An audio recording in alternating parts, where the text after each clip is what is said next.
Hello दोस्तों, आप लोगों का स्वागत है अंकित स्टडी सर्कल में। आज हम आप लोगों को तुलसीदास जी द्वारा रचित धनुष भंग नामक पाठ का पद्यांश और उसका व्याख्यान बताएंगे। तो शुरू करते हैं। शुरू करने से पहले जो इस चैनल पर नया है वो सब्सक्राइब जरूर कर दें। उदित उदया गिरि मंच पर रघुबर बाल पतंग, बिकसे संत सरोज सब हर से लोचन भृंग।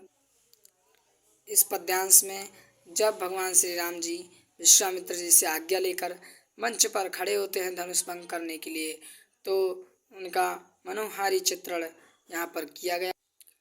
उदित उदयागिरि, उदित अर्थात उदय हुआ हो, उदयागिरि मतलब उदयाचल पर्वत पर, मंच पर रघुबर बाल पतंग।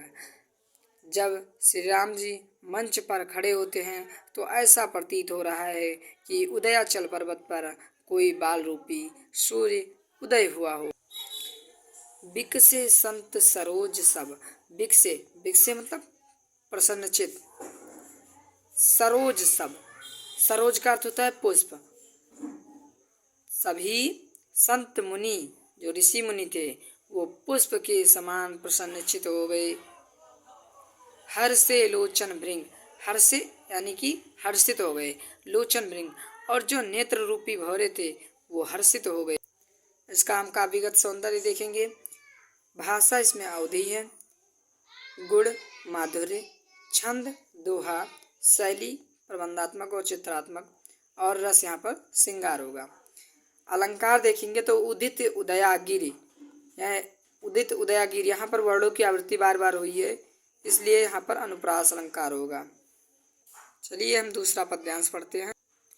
निरपन केरी आशा निनासी, बचन न खत अवली न प्रकाशी, मानी महीप कुमुद सकुचाने, कपटी भूप उलूक लुकाने, भय विशोक कोक मुनि देवा, बरसहि सुमन जना वहि सेवा, गुरुपद बंदि सहित अनुरागा, राम मुनि सन आयस मांगा।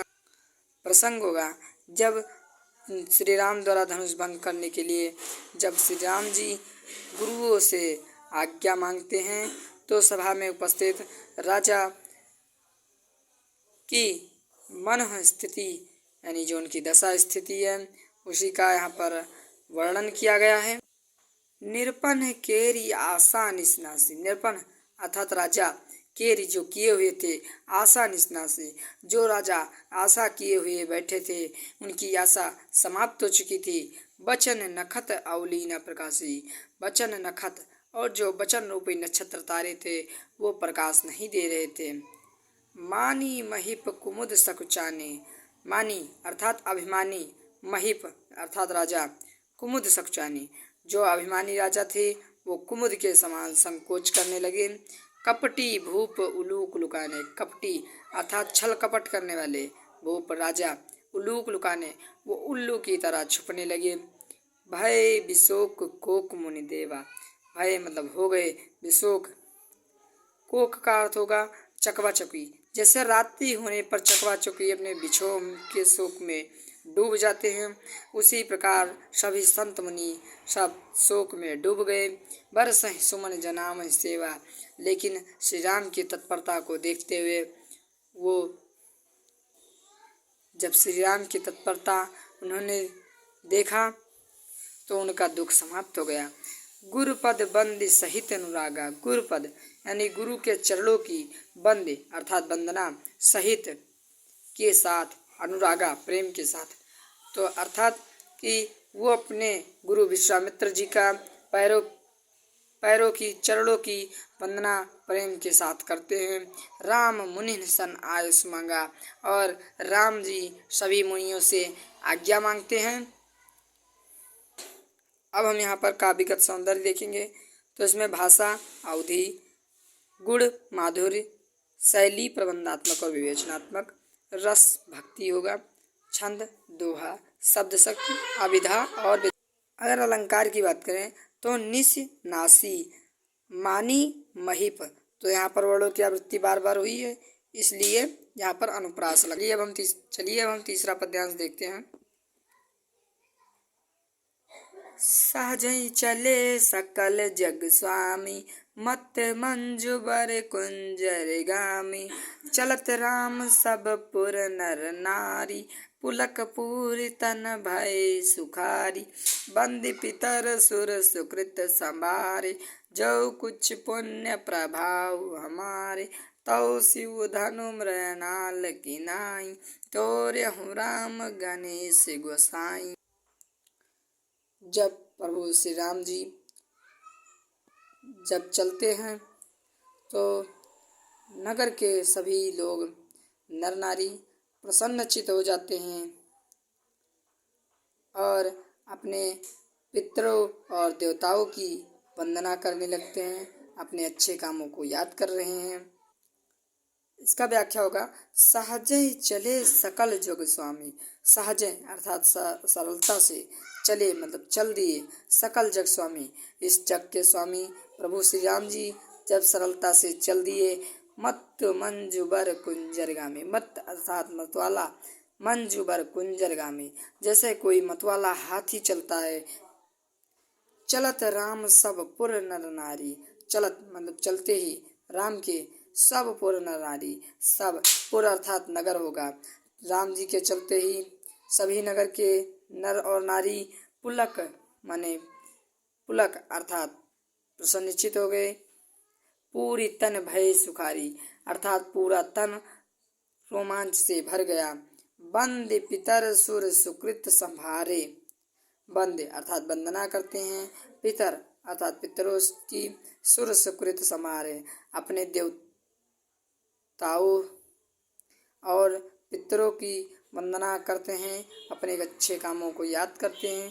जो कछ पुण्य प्रभाव हमारे, और वो कहते हैं कि यदि हमारा कुछ भी पुण्य, अगर हमारे पुण्य का कुछ भी प्रभाव है तो तौ शिव धन मृणाल की नाई, तो राम गणेश गोसाई। तो हे गणेश गोसाई इस शिव धनुष को भगवान श्री राम जी कमल के मृणाल की तरह तोड़ दें। चलिए अगला पद्यांश देखते हैं। जिन लोगों ने अभी तक चैनल को सब्सक्राइब नहीं किया है वो जल्द ही सब्सक्राइब कर दें। राम ही प्रेम समेत लखी, सखिन समीप बोलाई। सीता मातु सने बस, बचन काहे बिल खाई। इस पद्यांश में सीता जी की माँ जब प्रेम के साथ राम जी को देखती हैं तो वो विलाप करते हुए अपनी सखियों से स्नेह के कारण कह रही हैं। चलिए व्याख्या इसका देखते हैं। राम ही प्रेम समेत, राम अर्थात राम को प्रेम के साथ, समेत साथ, लख मतलब देखकर, सखिन सखियों को समीप बुलाई कि सीता जी की माता जी राम जी को जब प्रेम के साथ देखती हैं तो अपनी सखियों को बुलाती हैं। सीता मातु स्नेह बस, सीता जी की माँ स्नेह के कारण वचन काहे बिल खाई, अपने सखियों से विलाप करते हुए कह रही हैं कि विलाप कर रही हैं, जिनका अगले पद्यांश में इसको बताया गया है। तो इसमें अगर हम काव्यगत सौंदर्य की बात करें तो भाषा, अवधि, रस, वात्सल्य, शैली प्रबंधात्मक और विवेचनात्मक, छंद, दोहा, गुण, सखी सब कौतुक देख निहारे। जे कहावत हेतु हमारे, को न बुझाई कहाय गुर पाही। ये बालक अस हठ बल नाही, रामन बाण छुआ नहीं चापा। हारे सकल भूप कर दाप, सो धनुराज कुंवर कर देहि। बाल मराल की मंदर ले। तो प्रसंग होगा। इस पद्यांश में सीता जी की माँ राम के प्रति चिंता का वर्णन करती हैं। श्री राम की कोमलता को देखकर उनका मन चिंतित हो रहा है। जब शक्तिशाली राजा इस धनुष को हिला तक नहीं सके तब यह बालक इस धनुष को कैसे तोड़। सखी सब कौतुक देख निहारे अर्थात सखिया, हे सखी, ये सब लोग जो यहाँ पर तमाशा देख रहे हैं, जे कहावत हेतु हमारे, वे लोग जो हमारे हित कहलाते हैं, हमारे हितैषी हैं, को ना बुझाए कहाई गुरु पाही। किसी को ये नहीं बुझ रहा है, ये किसी को नहीं समझ आ रहा है कि जाकर गुरु विश्वामित्र जी से जाकर कहें ये बालक असे हठ बल नाई, कि इस बालक का ऐसा हट करना अच्छा नहीं है। रावण बाण छुआ नहीं चापा। जब रावण और बाणासुर जैसे बाण अर्थात बाणासुर छुआ नहीं चापा, चापा का अर्थात होगा धनुष। जब रावण और बाणासुर जैसे योद्धाओं से यह बाण छुआ तक नहीं गया, हारे सकल भूप कर दापा। जो यहाँ आए हुए थे उनसे जब ये बाण नहीं छुआ गया, सो धनु राजकुंवर कर दे ही। ये सब देखकर भी राजकुंवर के हाथ में धनुष दे दिया गया। बाल मराल की मंदर ले, बाल अर्थात बच्चा, मराल हंस की मंदर ले, मंदर अर्थात मंदराचल पर्वत, ले ही क्या उठा सकता है? क्या कभी हंस का बच्चा मंदराचल पर्वत को उठा सकता है? काव्यगत सौंदर्य हो जाएगा इसमें। भाषा अवधि, गुण प्रसाद, छंद चौपाई, शैली प्रबंधात्मक और विवेचनात्मक, रस वात्सल्य। और अलंकार यहाँ पर हो जाएगा सख्य सब, तो वर्णों की आवृत्ति बार बार हुई, अनुप्रास अलंकार। और यहाँ पर दृष्टांत भी अलंकार है। रावण बाण छुआ नहीं चापा, इसमें रावण का उदाहरण दिया गया है, इसलिए यहाँ पर दृष्टांत अलंकार है। रूपक अलंकार भी यहाँ पर होगा, क्योंकि बाल मराल की मंदर ले ही, यहाँ धनुष की तुलना पहाड़ से की गई है, जिस कारण रूपक अलंकार है।